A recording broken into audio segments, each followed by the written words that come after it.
Good morning everyone and welcome to the class. We are doing the chapter Ruling the Countryside, and in this chapter we have seen that actually there are two main topics.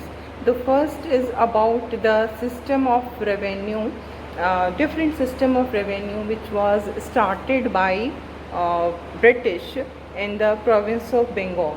And in this regard we have discussed about permanent settlement, then Mahalwari system, and then Monroe system. And now we are discussing about crops for Europe, because it was felt by the officials of the company that countrysides can not only be used for the generation of revenue, but at the same time the countryside can also be used to pressurize the farmers to grow those crops which were in demand in Europe. So in this regard we see at different places different crops were forcibly, we can say, there was a type of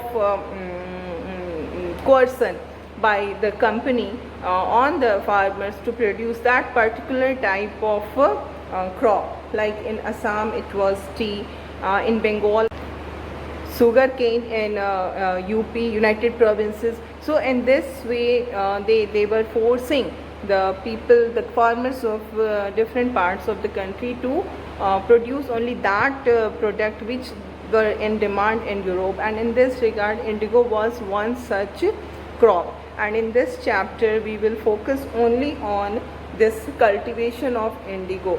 Indigo was used for dyeing. Blue color was obtained from the plant of indigo, and it was used for dyeing the clothes.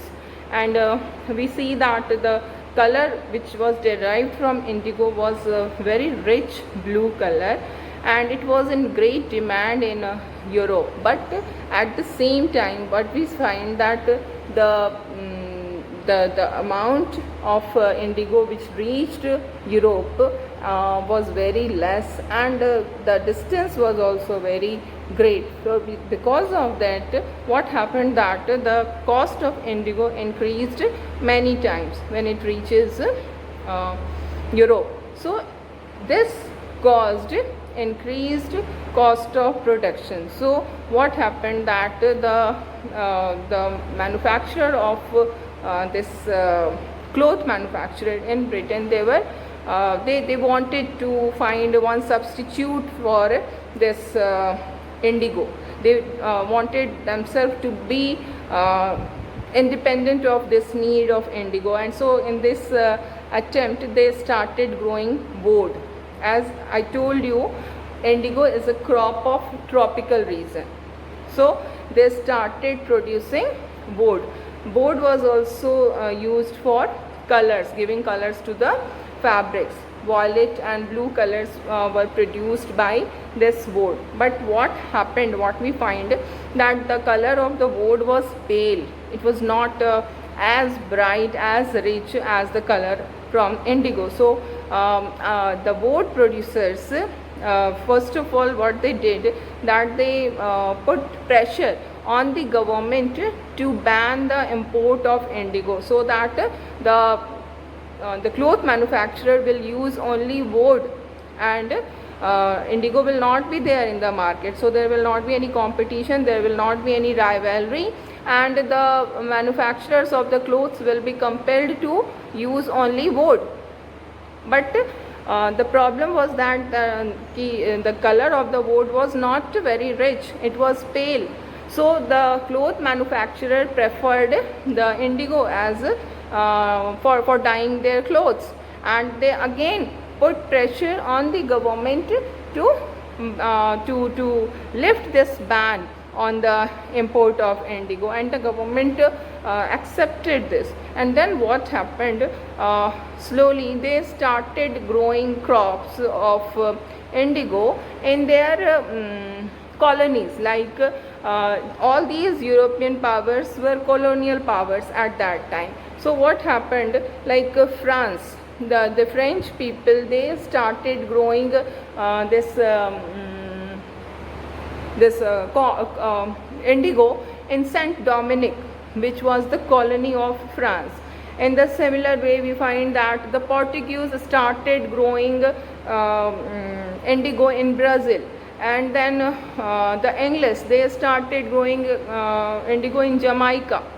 So in this way, indigo plantation started to be adopted in many colonies of the European colonial power, as well as in North America also, that started to be growing. But what happened, there were some reasons. First of all, we find industrial revolution took place in this Britain by the end of 18th century.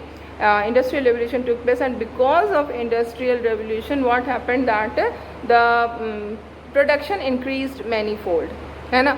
So जो production बहुत ज़्यादा होने लगा, so there was manifold increase in the demand of this indigo, है ना. तो अब Indigo का डिमांड बहुत बढ़ गया on the one hand. On the other hand, we find that there were some reasons, like American War of Independence was also there. That was also one of the reasons for decreased production of indigo in America, and there were other reasons as well, because of which we find that supplies from West Indies and America decreased very rapidly. एक तरफ demand बढ़ गया because of industrial revolution, दूसरी तरफ supply कम हो गया. So what happened that the cloth manufacturer in Europe, they were again watching towards India for the supply of Indigo. Okay, and now we see that in India there was export of this indigo to European countries होता आ रहा था export, और इस export में बहुत ज़्यादा drastic increase हुआ in a small span of around 20 to 25 years. As we have seen in the last class, in 1788 we find that only 30% of indigo imported into Britain, है ना, from India. Only 30% of total import 30% of total import was from India into Britain, but in 1810 it turned to 95%. तो जहाँ पर 30% था वो 95% हो गया. सो in this way जो इंडिया की इंडिगो थी वो that was ruling the export, the Indigo का जो एक्सपोर्ट हो रहा था उसको वही रूल कर रहे थे ब्रिटेन में. ठीक है, तो इसमें हम लोग देखते हैं कि जो कंपनी के ऑफिशियल्स थे, एक तो कंपनी कर रही थी, इसमें दो फोल्ड था जो कि थोड़ा सा मतलब समझने की ज़रूरत है. You need to understand, that is why I am again saying this all these things. एक साथ एक बंच में जब बताएंगे तो चीज़ें ज़्यादा समझ में आएंगी. जब अब कंपनी जो है हमारी British India company, east India company का एम था कि यहाँ से ज़्यादा इंडिगो प्रोड्यूस करके ब्रिटेन पहुँचाना. ठीक है, तो कंपनी तो कर ही रही थी, साथ ही साथ जो कंपनी के ऑफिशियल्स थे उन्होंने भी अपना बिजनेस, साइड बिजनेस जिसको हम कह सकते हैं, they also started this indigo plantation as side business. Not only this, many British people, many Scottish people came to India only for the plantation of indigo, क्योंकि ये बहुत ही प्रॉफिटेबल जॉब था. यहाँ पर आप प्लांटेशन करिए इंडिगो की, बहुत ही कम रेट में इंडिगो प्रोड्यूस होगा और फिर उसको आप भेज दीजिए यूरोप, वहाँ पे बहुत हाई रेट में वो बिकेगा. तो ये बहुत ही जिसको हम कहेंगे ल्यूक्रेटिव जॉब हो गया, ल्यूक्रेटिव बिजनेस हो गया था और इसको अपनाया जा रहा था. और इसमें दो तरीके से हो रहा था. The indigo was cultivated in two ways. The first is niche. As I told you in the previous class, niche का मतलब अपना होता है. तो अपना ये मतलब, इसका ये मतलब हो रहा है कि जो प्लांटर्स थे, जो प्लांटर्स थे वो इंडिगो को उस लैंड में प्रोड्यूस कर रहे हैं जो कि या तो वो परचेज करके उन्होंने ओन कर लिया उसको, या उसको उन्होंने रेंट पे लिया है ज़मींदार से. अपना लैंड है और उस लैंड पे उनका डायरेक्ट कंट्रोल है. इधर they have purchase the land और they have rented the land from the landlord, and now they are doing this cultivation of indigo on that land. ठीक है, तो ये पूरी तरह से उनके डायरेक्ट कंट्रोल में होता था और फिर वो क्या करते थे कि जो लेबर्स होते थे उनको इंगेज करके इंडिगो प्रोड्यूस की जाती थी। बट इसमें प्रॉब्लम्स आए। इस ये जो निज सिस्टम जिसको हम कहेंगे, इन दिस निज system some problems arrows.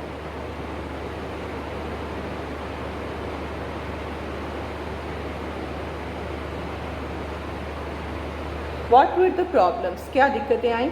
As I told you, सबसे पहली प्रॉब्लम तो ये आई कि जो इंडिगो के कल्टीवेटर थे उनको फर्टाइल लैंड चाहिए था। इंडिगो के लिए बहुत ही फर्टाइल लैंड होनी चाहिए।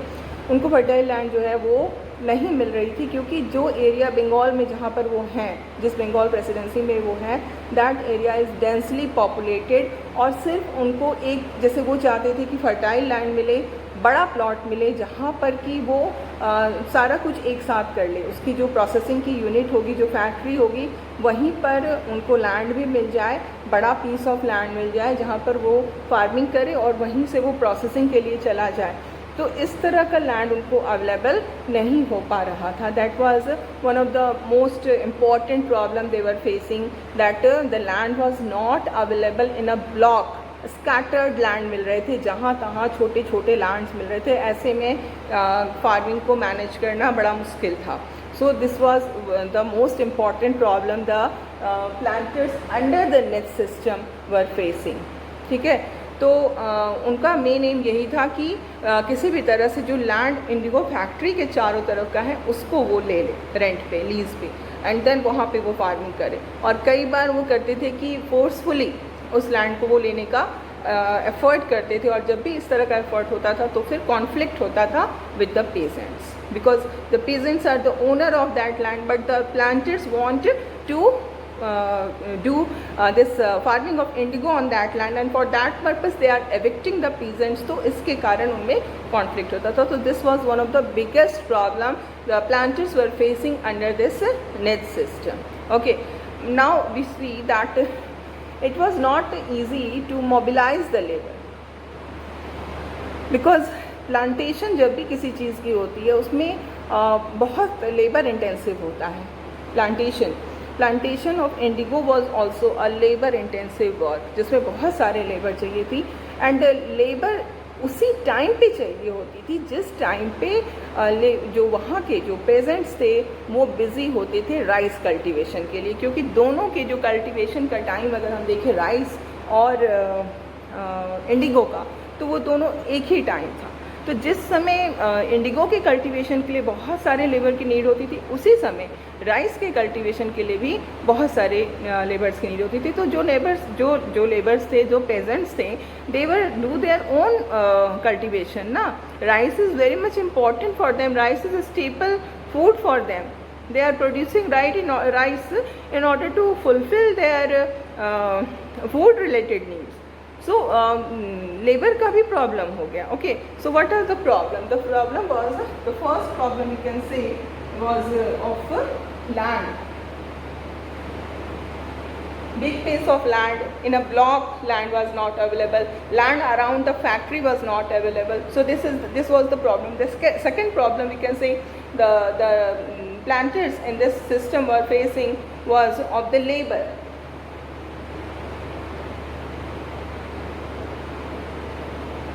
ओके, लेबर की भी प्रॉब्लम बहुत ज़्यादा आ रही थी।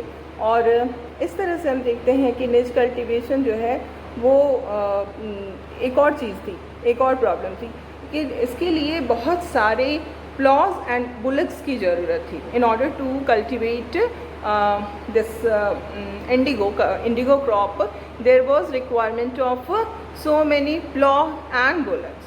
If we see, if anyone is having 1 bigha of farm on which indigo cultivation is to done, for this 1 bigha of indigo cultivation there will be requirement of 2 plows. Okay, 1 बीघा के लिए 2 plough की ज़रूरत होगी. 1 बीघा of land. Bigha is a unit of measurement which is very much popular in our villages. 1 बीघा, ठीक है. तो 1 बीघा के लिए कितने प्लॉ की ज़रूरत हो रही है? 2 प्लॉ की ज़रूरत हो रही है.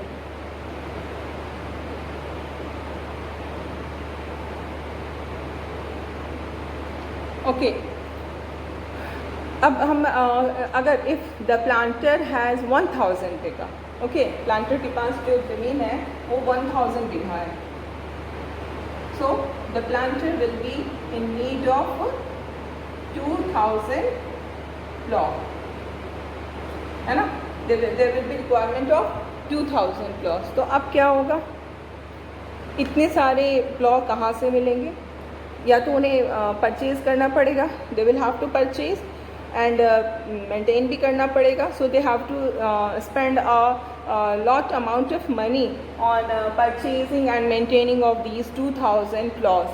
तो ये भी that was also one of the most important problem, because it was not expected, it was not possible for the local peasants कि वो उन्हें plot available करा दे, because of the same reason the cultivation of rice was also done at the same time, so farmers were busy doing plowing with in their rice cultivation, so how they can provide this plow to the planters, it was not possible, है ना।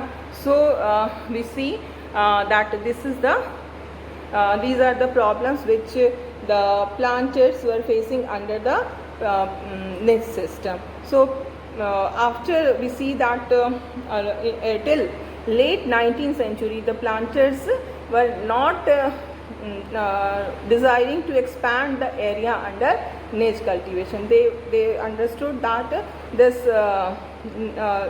this is not a very profitable job. अगर हम Indigo cultivation निज system के अंदर करते हैं तो ये बहुत ज़्यादा प्रॉफिटेबल नहीं हो पाएगा, and that is the reason that they were reluctant RELUCTANT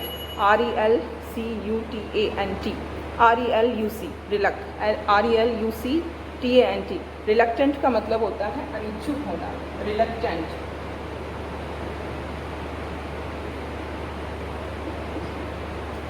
unwillingness, they were not very willing to expand the area under niche cultivation, and we see that less than 25% of the land producing indigo was under this system. पूरा land अगर 100% land अगर ले रहे हैं जो कि Indigo का cultivation हो रहा है, सपोज़ करें 100 बीघा में अगर इंडिगो का कल्टीवेशन हो रहा है तो सिर्फ 25 बीघा में ही निज प्रैक्टिस से, निज सिस्टम से कल्टीवेशन हो रहा था, बाकी का 75% में निज सिस्टम से कल्टीवेशन नहीं हो रहा था, क्योंकि निज सिस्टम में ये सारे प्रॉब्लम्स जो हैं वो हम फेस कर रहे हैं। Third problem is of the, ठीक है, तो इसी वजह से हम देखते हैं कि निज कल्टीवेशन जो है वो ज़्यादा पॉपुलर नहीं हुआ, और जो दूसरे सिस्टम की हम बात कर रहे थे, royalty system, that became more popular, and the planters were primarily focusing on this Rayat system. So now we will see what do we mean by Rayat system.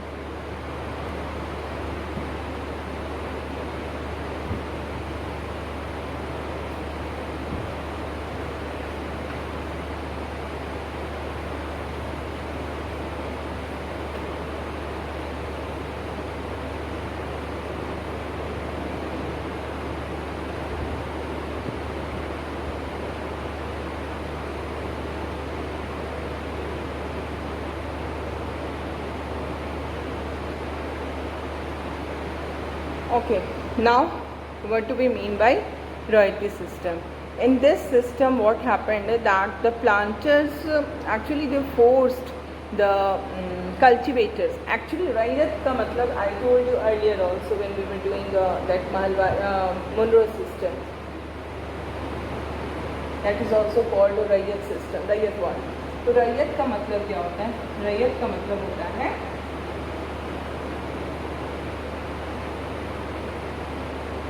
Cultivator, जो खेती करते हैं, दे आर नोन एज रैयत्स। तो जो रैयत्स थे उनके behalf में रैयत जो थे उनसे एक कॉन्ट्रैक्ट वो साइन कराते थे, एग्रीमेंट, जिसको सत्ता कहते थे। हिंदी में बोलचाल में कोलोक्वियल लैंग्वेज में इट वाज कॉल्ड सत्ता। So these ryots were forced to sign a contract. या फिर इसको हम अग्रीमेंट भी कह सकते हैं, या फिर हम इसको सत्ता भी कह सकते हैं। ठीक है, तो ये साइन करवाई जाती थी। अब साइन करवाने के लिए कई बार जो प्लांटर्स होते थे, they used the village headman, they pressurized the village headman to sign the contract on behalf of the rayats. Means the rayats were not directly signing the this agreement. The village man is signing the agreement on behalf of the farmers under the pressure from the planters. The planters were pressurizing them कि आप sign करिए सारे उसके behalf में, सारे farmers के behalf में। अब जो साइन कर दिया, जिन्होंने इस कॉन्ट्रैक्ट पे साइन कर दिया, उसको क्या होगा, तुरंत कैश एडवांस मिलेगा। आजकल आप जैसे सुनते हैं ना, एक फ़ोन घुमाइए आपको कैश मिल जाएगा। जहां आपको the moment you see that cash बहुत ईजीली मिल रहा है, बस आप समझ जाइए कि कहीं ना कोई चाल है ना, ये फंसाने की यही चाल होती है। तो ये चीज़ें जो हैं इस तरह से काम करती हैं। जैसे ही आपने कॉन्ट्रैक्ट पे साइन किया, आपको क्या मिल गया, आपको कैश एडवांस मिल गया। अभी आपने काम भी नहीं शुरू किया और आपको पैसे मिल गए। इससे बड़ी खुशी की बात हमारे जो इलिटरेट पुअर फार्मर्स थे, उनके लिए इससे खुशी की बात और कुछ भी नहीं हो सकती थी, है ना। और वो भी उनको जो पैसा मिला है वो लो रेट ऑफ इंटरेस्ट पे मिला है कि आप वापस कर दीजिएगा, आपको इंडिगो की खेती करने के लिए ये पैसे मिल रहे हैं, है ना। अब ये जो कैश एडवांस मिला, ये लो रेट ऑफ इंटरेस्ट पे मिल रहा है, पहली चीज़।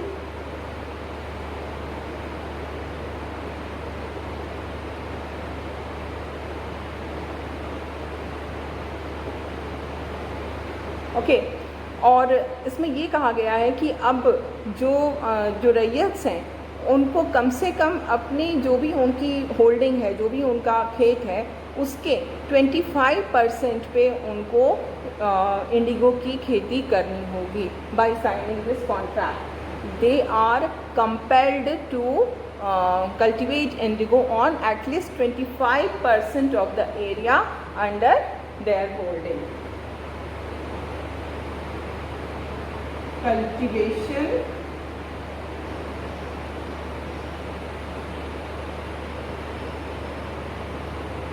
of indigo in 25% of their holding. जो उनका होल्डिंग है, जो खेत है, उसके 25% में उनको नीम की ये इंडिगो की खेती करनी है। ठीक है, सो they have to do cultivation on the 25% of the area under their holding, है ना। And now what we find that the planters also provided them with the seeds and drills। ठीक है, ये भी they will be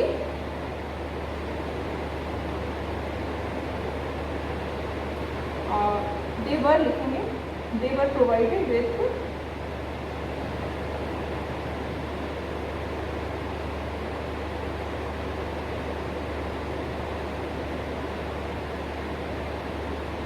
were provided with the seeds and the drill। okay,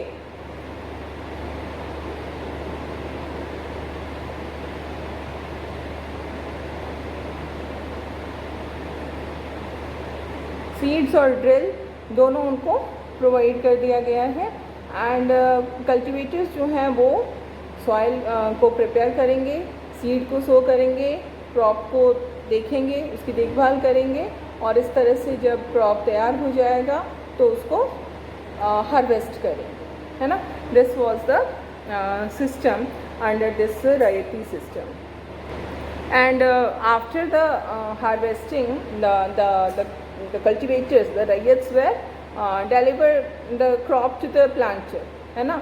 and after this what will happen that a new loan was again given to the riots. फिर से एक नया loan जो है वो रैयट्स को दे दिया जाएगा. It's a cycle. एक सबसे पहले लोन दिया गया है ना, फिर उनको ये कंपेल किया गया कि साइन उन्होंने कर दिया इसलिए लोन मिला, और साइन उन्होंने किस चीज़ पे किया, इसी चीज़ पे किया कि अपने लैंड के 25% पे they will grow this Indigo. और इसके बाद उनको सीड्स भी मिला, ड्रिल भी मिला. अब हार्वेस्टिंग हो गई. After harvesting they will deliver the crop to the planters, and the moment they will deliver the crops to the planter, फिर से उनको कैश दे दिया जाएगा, है ना. तो इस तरह से ये एक जिसको हम कहें अनएंडिंग साइकिल जो है वो फिर से चलती रहती है. और शुरू में तो पेजेंट्स के लिए बहुत ही ये उनको एक बहुत बड़ी अपॉर्चुनिटी लगी कि अभी उन्होंने they have not started the farming and they have got the money. That was the biggest we can say lust. बहुत बड़ा लालच था ये पेजेंट्स के लिए उस समय के, जो इतने हमारी पॉवर्टी इतनी ज़्यादा थी, इतनी इलिटरेसी थी वैसे सिचुएशन में, है ना. तो पीजेंट्स इनिशियली तो टेम्पटेशन हुआ उनको बहुत ज़्यादा कि अच्छी चीज़ है, लेकिन धीरे धीरे उनको ये समझ में आने लगा कि the system was extremely harsh. First of all the thing is that the price they were getting for the Indigo was very low.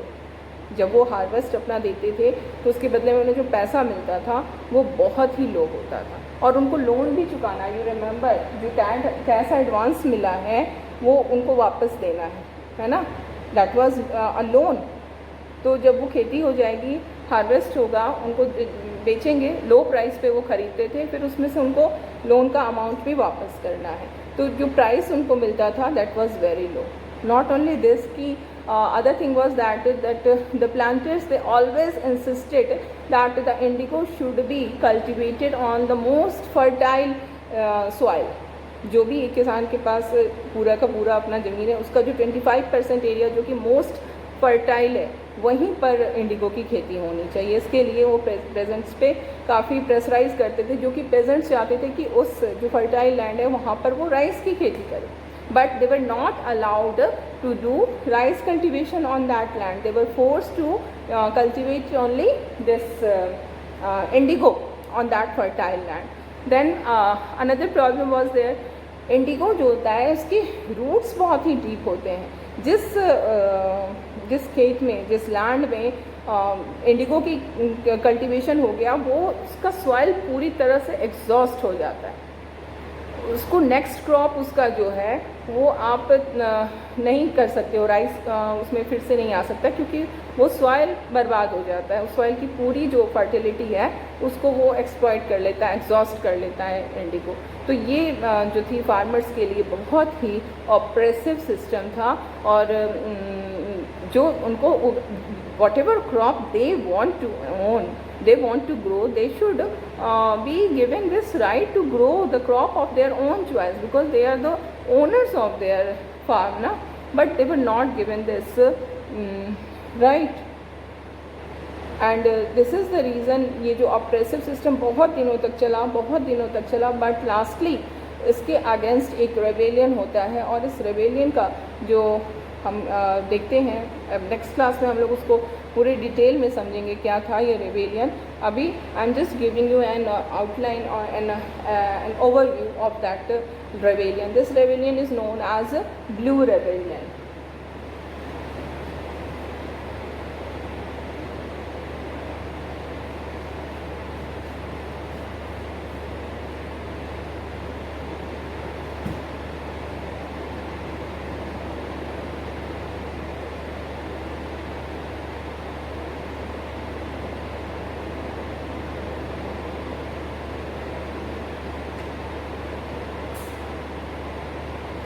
So it all started in March 1859 when we see that thousands of riots in Bengal, they refused to grow indigo. They openly they started resisting, they started refusing the demands of the planters. And we see that this is rebellion. What is rebellion? Rebellion is to defy the order of any authority. जिसके पास authority है उसके order को DeFi करना, What is authority? Authority is legal power. कोई बिना power के अगर हम पे रूल अपना ऑर्डर दे रहा है और हम उसको नहीं मान रहे तो दैट इज़ नॉट रिबेलियन.